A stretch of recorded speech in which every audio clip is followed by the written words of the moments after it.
Do you also want a good commerce teacher? Do you want to be an expert in all subjects of commerce? If yes, then your search ends here. DV Commerce Classes has a best teaching experience. Download our apps from Play Store and get started learning with us. For more details, call us on 9122397597 or visit our website. Thank you. Topic है goodwill के बारे में बता रहे थे। तो goodwill में बताया था कि जब गुडविल को कैश की फॉर्म में लाता है तो उसे हम क्या बोलते हैं, प्रीमियम बोलते हैं। याद करो तो हमने गुडविल के बारे में बताया था प्रीवियस क्लास में कि गुडविल जो होता है वो कैश की फॉर्म में भी ला सकता है और काइंड के फॉर्म में भी ला सकता है। ठीक है, गुडविल जो है वो कैश की फॉर्म में भी आता है और काइंड के फॉर्म में भी आता है। कैश के रूप में लाए तो इसको क्या बोलते हैं हम लोग, प्रीमियम बोलते हैं। और एक काइंड के रूप में लाता है जिसको हम कुछ भी नहीं बोलते, नॉर्मल सा गुडविल बोलते हैं। ठीक है, तो कभी कभी होता क्या है कि मान लो कि एक फर्म में पार्टनर है एक्स वाई और जेड। ठीक है, ये एक पार्टनर को एडमिट करते हैं ए, और ये लोग पहले से प्रॉफिट को इक्वली बांट रहे थे। ये 1/5 हिस्सा लाता है और ए का कहना है कि हम फर्म में आ रहे हैं तो हम फर्म में 20,000 रुपया गुडविल लाएंगे। 20,000 रुपया हमारा क्या होना चाहिए, गुडविल होना चाहिए, जिसमें ये आदमी जो है 10,000 रुपया कैश में लाता है, जिसमें ये आदमी 10,000 रुपया कैश की फॉर्म में लाया है। तो अब सोचो इस आदमी का टोटल जो है 20,000 का गुडविल होना चाहिए था, लेकिन 10,000 ही वो कैश के रूप में लाया। मतलब कैश के रूप में लाया तो 10,000 उसका क्या कहलाएगा, प्रीमियम कहलाएगा। बाकी जो 10,000 रिमेनिंग 10,000 है वो हमारा क्या है, goodwill in the form of kind, दयालु के रूप में। तो देखो यहाँ पर हम इसको ऐसा कह सकते हैं, इसने पैसा तो लाया, कैश तो लाया, प्रीमियम तो लाया, लेकिन कंप्लीटली प्रीमियम नहीं लाया। प्रीमियम लाया है लेकिन ये कंप्लीट प्रीमियम नहीं लाया, मतलब कि partial payment of goodwill in cash. ठीक है, टॉपिक का नाम क्या हो जाएगा, partial payment of goodwill in cash. मतलब कि ख्याति का आंशिक भुगतान जो है नगद में किया गया है। आंशिक का मतलब होता है आधा। ठीक है, ख्याति का आंशिक भुगतान प्रीमियम कैश नगद में। तो इससे क्या होता है, जब ये क्या होता है, जब partner A part of goodwill जो है वो कैश की फॉर्म में लाए, यानी कि गुडविल का अपना हिस्सा का एक हिस्सा वो कैश की फॉर्म में लाता है, तो उसे हम क्या बोलते हैं, उसे हम बोलते हैं प्रीमियम। उसे हम क्या बोलते हैं, प्रीमियम, जितना लाया, और partial payment of goodwill in cash. ऐसी स्थिति में जर्नल एंट्री क्या बनेंगे, तो यहाँ पर जब partial payment of goodwill in cash होगा तो टोटल 3 जर्नल एंट्री बनता है। प्रीमियम जब रहता है तो 2 जर्नल एंट्री बनता था, प्रीमियम के लिए 2 जर्नल एंट्री बनते थे। सबसे पहला जर्नल एंट्री जो प्रीमियम लाता था उसके लिए, और दूसरा जर्नल एंट्री बनता था उस प्रीमियम को पुराने पार्टनर्स आपस में बांट लेते हैं उसके लिए। तो सबसे पहला जर्नल एंट्री बनता था जब पुराना पार्टनर जो है, नया पार्टनर प्रीमियम लाता था। मतलब कि for bringing goodwill premium in cash, goodwill in cash बोलेंगे तो वही बात हो जाएगा। तो बताओ, जब गुडविल को नगद में लाया, यहाँ पर की बात करते हैं, एक बात लेके चलते हैं, यहाँ समझने के लिए 5,000 हम कर दे रहे हैं, क्योंकि यदि हम 10,000 बोलेंगे तो कौन 10,000 वाला में तुम लोग को कन्फ्यूजन होगा। 10,000 दो प्रकार का हो गया, एक 10,000 कैश वाला और एक 10,000 काइंड वाला, इसलिए हमने यहाँ पर 5,000 कर दिया। तो 5,000 का मतलब हो गया तुम्हारा क्या, कैश वाला, और 15,000 हो गया तुम्हारा काइंड वाला। हो गया कि नहीं हो गया। तो सबसे पहला journal entry for bringing premium in cash, ये 5,000 रुपये को लाने के लिए जर्नल एंट्री। नॉर्मल सा जो जर्नल एंट्री बनता था वही बना हो गया। सबसे पहले cash account debit to premium for goodwill account, cash account debit to premium for goodwill account. Premium account मैंने शॉर्ट फॉर्म में लिख दिया। नॉर्मल इस 5,000 रुपये को cash account debit to premium for goodwill account जो पहले बनता था। इसके बाद इस प्रीमियम को क्या किया जाएगा, पुराने पार्टनर्स आपस में ले लेंगे। इस प्रीमियम को क्या करेंगे, पुराने पार्टनर्स आपस में ले लेते हैं, वही नॉर्मल सा एंट्री बन जाता है। यही तुम्हारा premium for goodwill account debit, premium for goodwill account debit to old partners capital account. Old partners capital account, यहाँ पर ओल्ड पार्टनर्स में कौन कौन है, एक्स वाई जेड। अब ये कौन से रेशियो में बटेगा, 5,000 रुपये को कौन से रेशियो में बांटा जाता है, जी नहीं, ओल्ड रेशियो में नहीं बांटा जाता है, सैक्रिफाइसिंग रेशियो पे बांटा जाता है। ये गुडविल को हमेशा कौन से रेशियो में बांटा जाता है, प्रीमियम। पुराने पार्टनर्स आपस में कौन से रेशियो में लेते हैं, तो पुराने पार्टनर्स जो है प्रीमियम को जो है वो सैक्रिफाइसिंग रेशियो में आपस में बांट लेते हैं। इतना तक में कोई दिक्कत। तीसरा जो है, अब देखते हैं 20,000 में से 5,000 घट गया, बचते हैं 15,000 रुपये। इस 15,000 को बोलते हैं deficiency of amount of goodwill, यानी कि गुडविल की कमी हो गया। तो इसके लिए जर्नल एंट्री क्या बन जाएगा, तो इसके लिए तीसरा जर्नल एंट्री क्या बनेगा, new partners capital account debit, new partners capital account debit to sacrificing partners capital account, sacrificing partners capital account. ठीक है, क्या जर्नल एंट्री बन जाएगा, new partners capital account debit to sacrificing partners capital account. ठीक है, new partners capital account debit to sacrificing partners capital account. कितना रुपया, 15,000 रुपया। कितना, 15,000 रुपये के लिए। ठीक है, यहाँ पे 15,000 रुपया चला जाएगा। कैसे, 20,000 गुडविल लाना था, जिसमें कैश के रूप में 5,000 लाया, तो बाकी बचता है 15,000 रुपये। तो 15,000 यहाँ पर हो जाएंगी। इसी 15,000 रुपये को पुराने पार्टनरों में हम क्या कर देंगे, सैक्रिफाइसिंग रेशियो में बांट देंगे। हाँ, सैक्रिफाइसिंग में मान के चलते हैं, सैक्रिफाइसिंग रेशियो निकालते हैं। तो एक्स वाई जेड तीनों ने सैक्रिफाइस किया, तो तीनों का नाम, यदि 2 ने ही सैक्रिफाइस किया, सिर्फ 2 का नाम, कोई एक ने सैक्रिफाइस किया, एक का नाम। यहाँ पर न्यू पार्टनर्स में ए लिखाएगा, न्यू पार्टनर्स की जगह पे ए लिखाएगा। ये था हमारा partial payment of goodwill in cash. उसके बाद फिर है जब पार्टनर्स गुडविल कैश की फॉर्म में लाया ही ना हो, जब पार्टनर्स गुडविल को कैश के फॉर्म में लाया ही ना हो। मतलब कि देखो, पार्टनर्स को 20,000 रुपया गुडविल लाना था, लेकिन सवाल में कोई मेंशन नहीं है कि कितना प्रीमियम लाया, कितना कैश के काइंड के रूप में लाया, कोई भी मेंशन नहीं है। सिर्फ बोला गया है कि नया पार्टनर आता है, 20,000 रुपया गुडविल लाता है। तो हम ये मान के चलते हैं, यहाँ पे कैश शब्द का इस्तेमाल नहीं किया गया है, तो हम ये मान के चलेंगे कि यह जो पेमेंट लाया है, यह जो गुडविल है, वह काइंड के फॉर्म में है। यह प्रीमियम जो है, यह सॉरी गुडविल जो है कौन से फॉर्म में, काइंड के रूप में। तो काइंड के रूप में है, तो यहाँ पर कहोगे कि प्रीमियम है। काइंड के रूप में प्रीमियम होता है, नहीं होता है।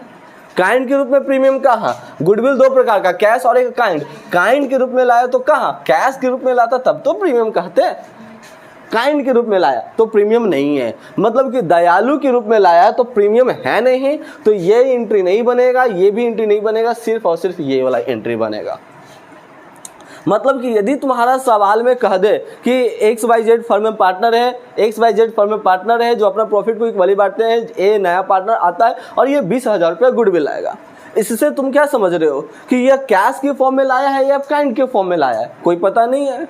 क्योंकि यदि कैश के फॉर्म में लाता, प्रीमियम लाता, तो यहाँ पर कहीं पर मेंशन रहता कि प्रीमियम लिखा हुआ रहता या कैश लिखा हुआ रहता, लेकिन कुछ भी लिखा हुआ नहीं है। इसका मतलब हम ये मान लेंगे कि ये जो है काइंड के रूप में है। तो काइंड के रूप में तो सिर्फ ये वाला जर्नल एंट्री बनाना है, न्यू पार्टनर्स कैपिटल अकाउंट, यानी कि A's capital account debit to X capital account to Y capital to Z capital, sacrificing partners capital account.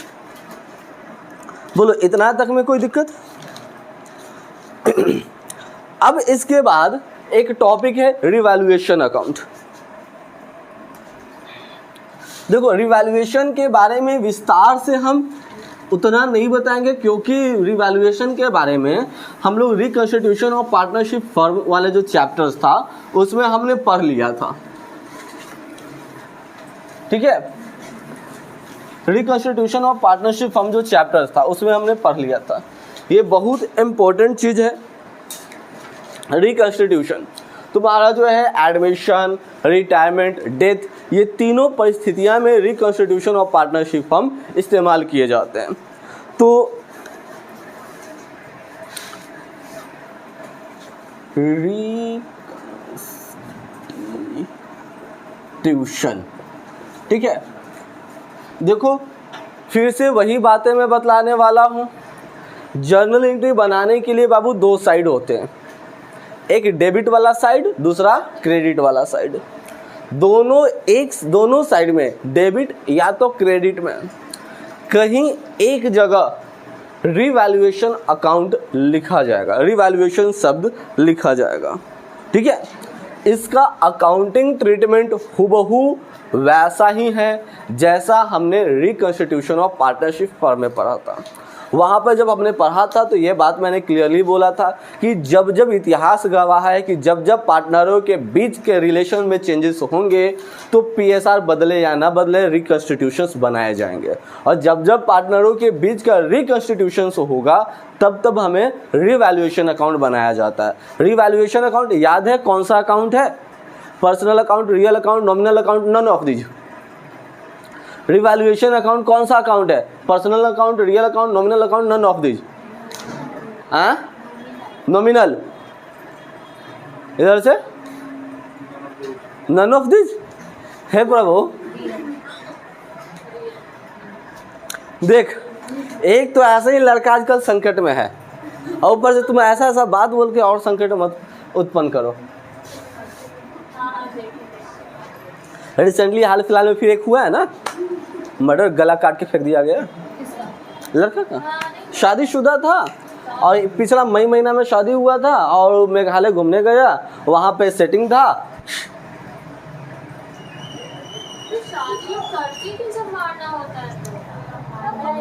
ये घोर कलयुग है। हम लोग लड़के हैं और तुम ऐसा ऐसा बात बोल करके और क्यों दुखती रक्त पे जो है तुम नमक लगाने का काम। देखो सही है, हिला था। तो अब आगे सुनते देखते हैं। तो रिवैल्यूएशन अकाउंट नॉमिनल अकाउंट होता है। रिवैल्यूएशन अकाउंट कौन सा अकाउंट है? नॉमिनल अकाउंट, नाम मात्र खाता। क्यों? क्योंकि इसके अंदर हम लोग इनकम और एक्सपेंसेस से रिलेटेड लेन देन को लिखते हैं, इसलिए रिवैल्यूएशन अकाउंट को नॉमिनल अकाउंट कहा जाता है। और तुम लिख लो कि ये क्वेश्चन 1 नंबर का बोर्ड में आएगा, आएगा ही आएगा, नहीं आने का कोई सवाल ही नहीं है। रिवैल्यूएशन अकाउंट नॉमिनल अकाउंट होता है, ठीक है। तो इसमें दो साइड, एक डेबिट का और एक क्रेडिट का। तो डेबिट क्रेडिट में यदि हम बात करते हैं तो वो रूल याद रखो, एसेट्स का बढ़ जाना, एसेट्स का घट जाना, लायबिलिटी का बढ़ जाना, लायबिलिटी का घट जाना। अब बताओगे जरा, एसेट्स का वैल्यू बढ़ गया हमारे लिए क्या है? प्रॉफिट है कि लॉस है? एसेट्स का वैल्यू बढ़ गया, प्रॉफिट की लॉस? प्रॉफिट। मान के चलते हैं पिछला पहले से जो हमारे पास जो है फर्नीचर था 50,000 का था, अब मुझे मालूम चल रहा है कि वो फर्नीचर का दाम 60,000 हो गया, मतलब कि एसेट्स का वैल्यू बढ़ गया, प्रॉफिट की लॉस? प्रॉफिट, ठीक है। अब यदि एसेट्स का वैल्यू घट जाए तो लॉस, एसेट्स का वैल्यू घट जाए तो क्या हो जाता है? लॉस। लायबिलिटी का वैल्यू बढ़ जाए तो लायबिलिटी का वैल्यू बढ़ जाए तो मान के चलो तुम लोग को पहले से 500 रुपया फी के रूप में देना था, अब कह रहे कि नहीं जी तुमको तो 600 रुपया देना था। तो बताओ कि लायबिलिटी तुम्हारा बढ़ गया, तो लायबिलिटी तुम्हारा बढ़ गया तो तुम्हारे लिए प्रॉफिट की लॉस? लॉस। लायबिलिटी का वैल्यू बढ़ जाता है तो लॉस कहलाता है, तो लायबिलिटी का वैल्यू घट जाएगा तो क्या कहलाएगा? प्रॉफिट कहलाएगा। इतिहास गवाह था बाबू, ये यदि रूल याद हो गया तो रिवैल्यूएशन अकाउंट याद हो जाएगा। रिवैल्यूएशन अकाउंट में जो होते हैं एक साइड या तो डेबिट में या तो क्रेडिट में रिवैल्यूएशन शब्द लिखा ही जाता है ना। तो अब यदि इसकी हम बात करते हैं तो कैसे बनाओगे? पहला यदि एसेट्स का वैल्यू बढ़ गया तो हमने बताया था कि जिससे वैल्यू बढ़ गया उसको हमको फायदा है, तो फायदा वाले को टॉप प्रायोरिटी में रखते हैं, ऊपर रखते हैं। मान के चलते हैं कि प्लांट या मशीन था हमारे पास 50,000 का था, अब 60,000 का हो गया, तो प्लांट एंड मशीन से 10,000 रुपये का प्रॉफिट हो गया, तो plant and machine account debit to revaluation account, यही हो जाएंगे ना। अब यदि 50,000 का प्लांट था अब 40,000 का हो गया, जनरल एंट्री क्या बन जाएंगे? Revaluation account debit to plant account. Similarly creditors के लिए बात करते हैं, लायबिलिटी में कोई क्रेडिटर्स था जिसे मुझे पहले से 500 रुपया देना था, अब मुझे मालूम चल रहा है कि मुझे उसे 600 रुपया देना है, तो मेरे लिए क्या हो गया, प्रॉफिट है कि लॉस है, लॉस है, मतलब कि लॉस हो गया तो उसको हम नीचे रखेंगे, तो जनरल एंट्री क्या बन जाएगा, revaluation account debit to creditors account, है ना। और यदि क्रेडिटर्स का वैल्यू बढ़ जाए तो उसके लिए क्या किया जाएगा, तो क्रेडिटर्स का वैल्यू बढ़ गया था पहले, मतलब सॉरी घट गया था, कहने का मतलब कि पहले से हमको 500 देना था, अब हमको 400 रुपये पे करना है, मतलब कि क्रेडिटर्स का वैल्यू घट गया तो मेरे लिए क्या हो गया, प्रॉफिट हो गया। तो जब मेरे लिए प्रॉफिट हो गया तो जिससे प्रॉफिट होता है उसको ऊपर रखते हैं, क्रेडिटर से हमको फायदा हो रहा है तो creditor account debit to revaluation account. Normal जैसे रिवैल्यूएशन अकाउंट बनाते थे वैसे रिवैल्यूएशन अकाउंट बनाओगे। बोलो इसमें कोई दिक्कत है, रिवैल्यूएशन में, रिवैल्यूएशन में कोई दिक्कत, नॉर्मल पहले जैसे देखो, इसके ऊपर हम ज़्यादा विस्तार से नहीं बताएं क्योंकि रिकंस्टिट्यूशन में हमने बताया था। यदि जो भी बच्चे रिकंस्टिट्यूशंस में रिवैल्यूएशन का एंट्री भूल गए हो तो ये पिछला जो है वीडियोस में जाकर के चेक कर लेना, मिल जाएगा। हाँ सब कोई कर सकते हो, लिंक इन बायो नहीं है। लिंक के लिए तुमको मेहनत करना पड़ेगा, पहले YouTube खोल करके उसका क्या बोलते हैं, हमारा चैनल जाना पड़ेगा, उसके बाद प्लेलिस्ट में जाना पड़ेगा, एडमिशन सर्च करना पड़ेगा, admission of a new partner, उसके अंदर फिर मिलेगा। सब्सक्राइब नहीं, सब्सक्राइब कैसे बोलते थे उसको जी, शक्कर प्राइज या फिर जो भी करना है वो तुम्हारे ऊपर है। अरे सब्सक्राइब नहीं, जो आजकल जो ट्रेंडिंग नहीं चल रहा है, जो व्लॉग बनाता है तो मेरे चैनल, हाय गाइस मेरे चैनल को सब्सक्राइब तो सही बोल दिया, सरप्राइज करिए, सरप्राइज करिए, जो भी ऐसे ऐसे बोलता नहीं था। अब आगे फिर देखते हैं, इसी के आगे एक छोटा सा टॉपिक है memorandum, memorandum revaluation account.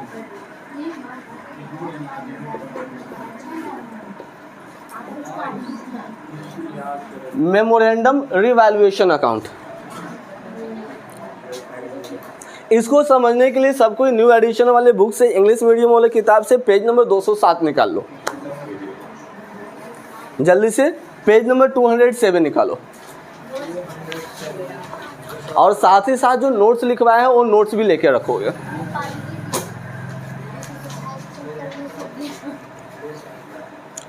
New addition वाला बुक से पेज नंबर 207, एग्जाम्पल की बात करो तो एग्जाम्पल नंबर 37, इलस्ट्रेशन नंबर 37। देखो मेमोरेंडम रिवैल्यूएशन अकाउंट, मेमोरेंडम जो शब्द है इसका मतलब होता है रिवाइज्ड, ठीक है, रिवाइज, रिवाइज REVIAC, रिवाइज का मतलब होता है, ये पहले बचपन में पढ़ते होते तो रिवाइज द टॉपिक्स, वो नहीं, रिवाइज का मतलब होता है एक बार फिर से बनाना, चेक करना। यदि मान लो कि तुमने कोई अकाउंट बनाया, किसी भी प्रकार का अकाउंट बनाया, तुमने प्रॉफिट एंड लॉस अकाउंट ही बनाया, अब उस प्रॉफिट एंड लॉस अकाउंट में किसी भी प्रकार का कोई गलती रहा तो उस गलती को सुधारने के लिए क्या किया जाता है, तुम लोग कहोगे गलती है तो उसी में काट के सुधार देंगे, काट के सुधार देंगे, ये अकाउंट्स का रूल नहीं है, तो उसको फिर से बनाना पड़ेगा, काटना नहीं। जैसे यहाँ पर हमने प्रॉफिट एंड लॉस अकाउंट बनाया था, उसके नीचे फिर से बनाते हैं जिसे हम लिखते हैं revised profit and loss account, मतलब कि ये जो प्रॉफिट एंड लॉस अकाउंट है एक बार पुनः बनाया गया है, गलतियों को आइडेंटिफाई करके बनाया गया है। नहीं लगा सकते हो व्हाइटनर,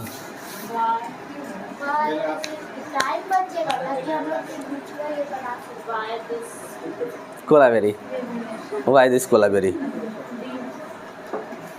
ठीक है।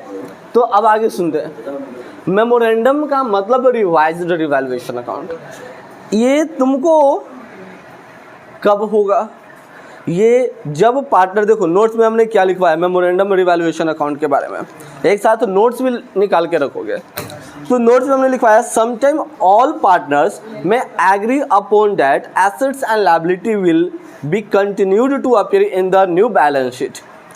कभी कभी पार्टनर्स कहना होता है, जब भी उसे पहले सुनो कि जब हम लोग रिवैल्यूएशन अकाउंट बनाते हैं तो रिवैल्यूएशन अकाउंट बनाने के बाद पार्टनर्स कैपिटल बनाना पड़ता है, पार्टनर्स कैपिटल के बाद बैलेंस शीट बनाना होता है।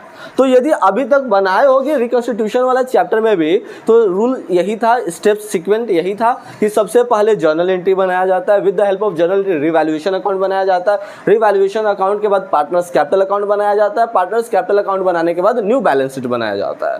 तो एक चीज इसमें गौर करोगे कि पहले से जो सवाल में बैलेंस शीट था और जो नया बैलेंस शीट बनाया है, ये दोनों का आइटम्स जो थे, दोनों का आइटम करने का मतलब हंस देते हो तुम लोग, खराब कर देते हो मूड।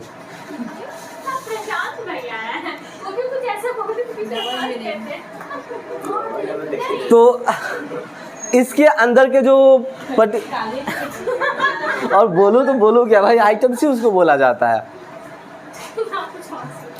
इसके अंदर का जो मद है, अब ठीक है, पुराना बैलेंस शीट के अंदर का जो मद है, मतलब पुराने बैलेंस शीट में जो लिखा हुआ है, जैसे एसेट्स होंगे, लायबिलिटी होगा, प्लांट्स होंगे, मशीन होंगे, अब नया बैलेंस शीट में जाएगा तो इसका जो है मद का अमाउंट और इसका मद का अमाउंट दोनों अलग अलग होगा।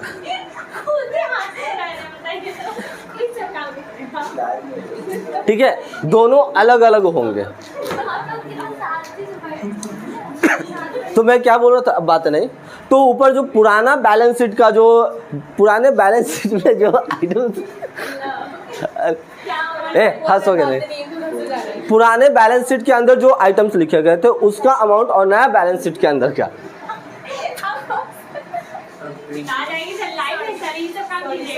पीट देंगे अब मजाक नहीं।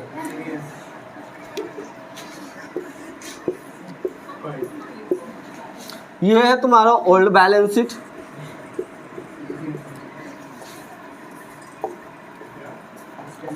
ये है तुम्हारा न्यू बैलेंस शीट। मान लो कि पुराने बैलेंस शीट में हमने यहाँ पर मशीन लिखा था 50,000 का, अब समझो ऐसा तब, ठीक है।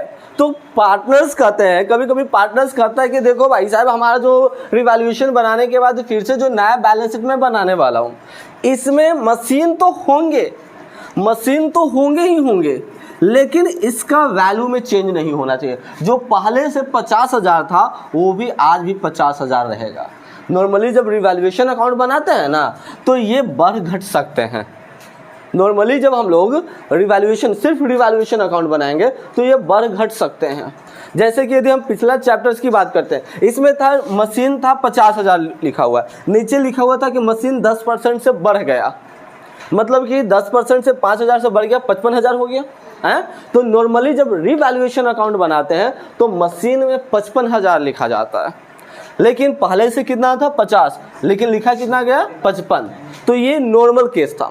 मेमोरेंडम रिवैल्यूएशन में क्या होता है, तो मेमोरेंडम रिवैल्यूएशन में कहा जाता है कि पार्टनर्स ये चाहते हैं कि जो उनका नया वाला बैलेंस शीट रहे, इसके अंदर का जो अमाउंट है हुबहू पुराने अमाउंट के जैसा ही रहे, वही जो अमाउंट था वही रहे, इस अमाउंट में कोई चेंजेस ना किया जाए। तो ऐसी स्थिति में जो रिवैल्यूएशन बनाया जाता है उस रिवैल्यूएशन को बोला जाता है मेमोरेंडम रिवैल्यूएशन अकाउंट। ठीक है, क्या कुछ पूछना है तो पूछ सकते हो। सेम नहीं है। नॉर्मली यदि सिर्फ रिवैल्यूएशन अकाउंट बनाया जाएगा तो पुराना बैलेंस शीट में जो एसेट्स लायबिलिटी जो होंगे उसका अमाउंट और नया वाला में चेंज हो जाएगा, अलग हो जाएगा। यदि इसके आधार पे हम पिछला चैप्टर से लेके चलते हैं, पिछला चैप्टर्स में देखो तो कोई रिवैल्यूएशन अकाउंट बनाने के बाद बैलेंस शीट बनाया हुआ है। आ जाओ, पेज नंबर 170 निकालो, पेज नंबर 170। ये एक इलस्ट्रेशन है, इसलिए मैं इलस्ट्रेशन दे रहा हूं ताकि हमारा बनाने का काम बच जाएगा। ठीक है, पिछला चैप्टर क्या है, रिकंस्टिट्यूशन ऑफ पार्टनरशिप फर्म का। देखो जब नॉर्मली रिवैल्यूएशन अकाउंट बनता है, इसमें देखोगे तो नॉर्मली रिवैल्यूएशन अकाउंट बनाए गए हैं। तो यहाँ पर आइटम्स की बात करते हैं तो देखो लैंड थे 1,70,000, न्यू बैलेंस शीट में भी देखोगे 1,70,000 हुआ, क्योंकि इससे कोई छेड़छाड़ नहीं किया गया है एडजस्टमेंट में। ठीक है, अब उसके बाद फिर देखते हैं बिल्डिंग 1 लाख का था, यहाँ पर भी बिल्डिंग 1 लाख का ही है। लेकिन ये भी रिवाइज्ड है, सॉरी ये वाला नहीं चलेगा, यहाँ भी रिवाइज्ड किया गया है, मतलब कि मेमोरेंडम है ये। और इसके आधार पे कोई दूसरा तुम लोग किताब से तुम लोग खुद निकाल के देख लो।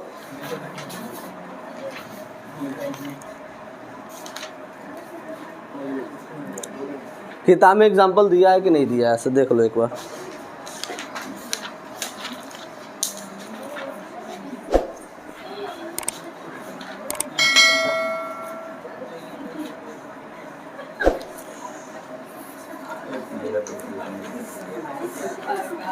क्या नहीं है, सिर्फ मेमोरेंडम ही दिया हुआ है। तो देखो नॉर्मली वैसा होता क्या है, सुन लो। नॉर्मली होता क्या, जब तुम रिवैल्यूएशन अकाउंट बनाओगे ना तो पूरा नया बैलेंस शीट में अमाउंट बढ़ सकता है या घट सकता है। जैसे कि मैं देखो नॉर्मली की बात कर रहा हूँ, हमारा बैलेंस शीट में था प्लांट मशीन के नाम से 50,000, नीचे एडजस्टमेंट में बोला गया था कि मशीन का वैल्यू 5% 10% से बढ़ गया था। तो नया बैलेंस शीट में मशीन लिखाता है 50,000 इनर कॉलम में ऐसे लिखाता है, और यहाँ पे लिखा जाता है ऐड अप्रिशिएटेड वैल्यू। शायद न्यूमेरिकल में बनाए हो गया ऐसा क्वेश्चन, अप्रिशिएटेड वैल्यू। तो अप्रिशिएटेड 50,000 का 10% कितना हो जाएगा, 5,000। तो नया बैलेंस शीट में देखो अमाउंट में कितना आया, 55। पुरानका बैलेंस शीट में कितना था, 50। अमाउंट में चेंजेस हो जाता है नॉर्मली। लेकिन जब मेमोरेंडम कहा जाए, रिवाइज्ड कहा जाए, तो अमाउंट भी सेम रहेंगे। पार्टनर्स कहते हैं कि नहीं भाई नया आए पार्टनर या जाए उससे हमको कोई फर्क नहीं पड़ता है, जो हमारा अमाउंट है वो सेम रहना चाहिए। तब ऐसी स्थिति में इसे बोलते हैं मेमोरेंडम रिवैल्यूएशन अकाउंट। ठीक है, तो इसके आधार पे हम कौन सा इलस्ट्रेशन बोले थे, पेज नंबर 207 में बोले थे, है ना। देखो सवाल है क्या, वहाँ पर कह रहा है अंश और वंश फर्म में पार्टनर हैं जो अपना प्रॉफिट को 2:1 की रेशियो में बांटते हैं। इनका बैलेंस शीट में 31 मार्च 2023 को निम्नलिखित दिया गया है।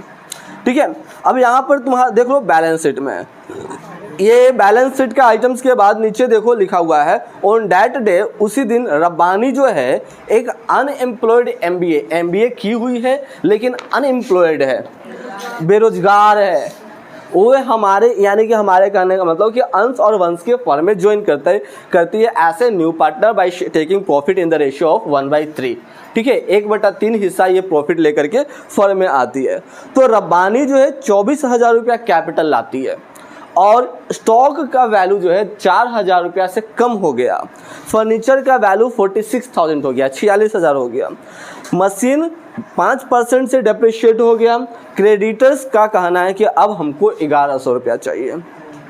मतलब कि हमें बनाने हैं यहाँ पर क्या, मेमोरेंडम रिवैल्यूएशन अकाउंट।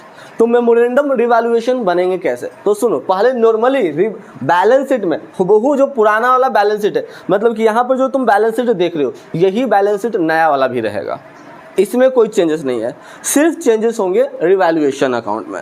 तो रिवैल्यूएशन अकाउंट कैसे बनाए जाते हैं, इसके लिए मैंने स्टेप्स लिखवाया है। रिवैल्यूएशन में रिवैल्यूएशन अकाउंट को 2 पार्ट में डिवाइड किया गया है। ठीक है, रिवैल्यूएशन अकाउंट को 2 पार्ट में डिवाइड किया गया है। इसमें भी देख लो मेमोरेंडम रिवैल्यूएशन में 2 पार्ट में डिवाइड है 2 पार्ट में डिवाइड। यदि यहाँ पे तुम देखते हो तो नॉर्मली यहाँ तक रिवैल्यूएशन अकाउंट बनाया गया है। ऊपर वाला हिस्सा में देखो नॉर्मली रिवैल्यूएशन है, उसी के अंदर फिर एक और हिस्सा बनाया गया है। 2 हिस्सा है कि नहीं है। तो जब मेमोरेंडम रिवैल्यूएशन अकाउंट बनाने को कहे तो रिवैल्यूएशन अकाउंट को ही 2 पार्ट में डिवाइड कर दिया जाता है। पहला में हमने क्या लिखवाया, पार्ट ए। पार्ट 1 में लिखवाया make revaluation account which were made as earlier. जैसे पहले बनाते थे रिवैल्यूएशन अकाउंट वैसे ही बनाएंगे जैसे पहले बनाया जाता था। जैसे कि देख लो रब्बानी का कैपिटल से कोई मतलब नहीं है, स्टॉक का वैल्यू 4,000 से घट गया, तो बताओ हमारे लिए प्रॉफिट है कि लॉस है, लॉस है। तो जनरल एंट्री क्या बना होगा, revaluation account debit to stock account. तो रिवैल्यूएशन अकाउंट के डेबिट साइड देख लो, स्टॉक 4,000 रुपया लिखा हुआ है। उसके बाद फिर आगे बढ़ते हैं। फर्नीचर 46,000 का हो गया था। पहले से फर्नीचर कितने का था? तो पहले से फर्नीचर 40,000 का था, 40,000 का था। अब 46 हो गया, मतलब कि 6,000 से फर्नीचर क्या हो गया? बढ़ गया। फर्नीचर हमारा एसेट्स है। जर्नल एंट्री इसके लिए क्या बना होगा? Furniture account debit to revaluation account. चूंकि रिवैल्यूएशन क्रेडिट में है तो क्रेडिट साइड देखो लिखा हुआ होगा फर्नीचर के नाम से, क्रेडिट में फर्नीचर के नाम से। कितना रुपया से बढ़ गया? 6,000 से बढ़ गया, 6,000 हो गया। मशीन 5% से घट गया तो डेबिट साइड में मशीन लिखा हुआ होगा। 5% से घट गया, मशीन का दाम था 44,000। 44,000 का 5% कितना होता है? 44,000, हाँ देखे तो आसानी से बता सकते हो, 2,200 रुपया। तो 2,200 रुपया देखो वहाँ लिखा हुआ है। उसके बाद फिर क्रेडिटर्स का क्लेम करते हैं कि हमको 1,100 रुपया चाहिए। क्रेडिटर्स पहले कितना था? 36,000 का था, ठीक है। अब कहता है कि ये मुझे कहता है कि हमको 1,100 रुपये अब क्लेम करना है। Creditors have been given up. Given up का मतलब होता है क्रेडिटर्स हमको छूट दे दिया 1,100 रुपया। Given up, give up, never give up होता है ना, हार नहीं मानना। लेकिन यहाँ पर मतलब होता है गिवन अप का मतलब होता है छूट दे देना, डिस्काउंट दे दिया। हमको क्रेडिटर्स 36,000 रुपये मुझे पे करने थे, लेकिन अब कहा जा रहा है कि आप 1,100 रुपये कम देना, तो मेरे लिए प्रॉफिट है। तो creditor account debit to revaluation account, मतलब कि रिवैल्यूएशन के क्रेडिट साइड में देखो लिखा हुआ होगा है। पहले रिवैल्यूएशन ऐसे बनता था ना, अब इसे पार्टनरों में बांट दिया गया। वहीं पर देख लो, क्रेडिट साइड में देखोगे तो 7,000 रुपया हो गया और डेबिट साइड में देखोगे तो 6,600 हो गया। डेबिट साइड कम है, इसलिए डेबिट साइड हम लोग रिवैल्यूएशन प्रॉफिट के नाम से लिखे हैं। वहाँ पे देखोगे अंश में गया हिस्सा 600 और वंश में गया 300। इतना तक में कोई दिक्कत? बोलो, पहला स्टेप में किसी को कोई दिक्कत है? पहला स्टेप में क्या हो गया? नॉर्मली जो पहले जर्नल एंट्री बनाते थे वैसे ही आज भी हमने जर्नल एंट्री बनाया। अब पार्ट 2 में क्या कहता है? Entries which where passed in the first part will be reversed. Entry जो पहला पार्ट में हमने लिखा था उसे रिवर्स कर देंगे। मतलब कि देखो, रिवैल्यूएशन के जो डेबिट में लिखे थे वो सबको क्रेडिट में लिख देंगे। डेबिट में कौन कौन था? स्टॉक लिखा हुआ था, मशीन लिखा हुआ था, 4,000, 2,200। अब की बार क्रेडिट सरकार, अब की बार हमने क्रेडिट में पलट दिया। जो डेबिट में लिखा हुआ था उसको क्रेडिट में लिख दिया, खूबहू वही अमाउंट जो क्रेडिट में लिखा हुआ था उसको हमने डेबिट में लिख दिया। देख लो वही लिखा हुआ है ना, इतना में कोई दिक्कत? अब फिर कहता है कि first part will be reversed and distribute profit and loss in the new ratio among all partners. देखो, पुराना वाला में जो तुमने बनाया था, पुराना वाला बनाया था उसमें क्या किए थे कि हम पुराने पार्टनरों को ही बांटे थे। अंश, वंश और रब्बानी 3 पार्टनर थे ना, तो पुराना में जो बनाए थे अंश और वंश में बांटा गया है। अंश वंश में बांटा भी। पूरा एपिसोड देखने के लिए DV commerce classes app play store से डाउनलोड करें। Do you also want a good commerce teacher? Do you want to be an expert in all subjects of commerce? If yes, then your search ends here. DV Commerce Classes has a best teaching experience. Download our apps from Play Store and get started learning with us. For more details, call us on 9122397597 or visit our website. Thank you. Yeah.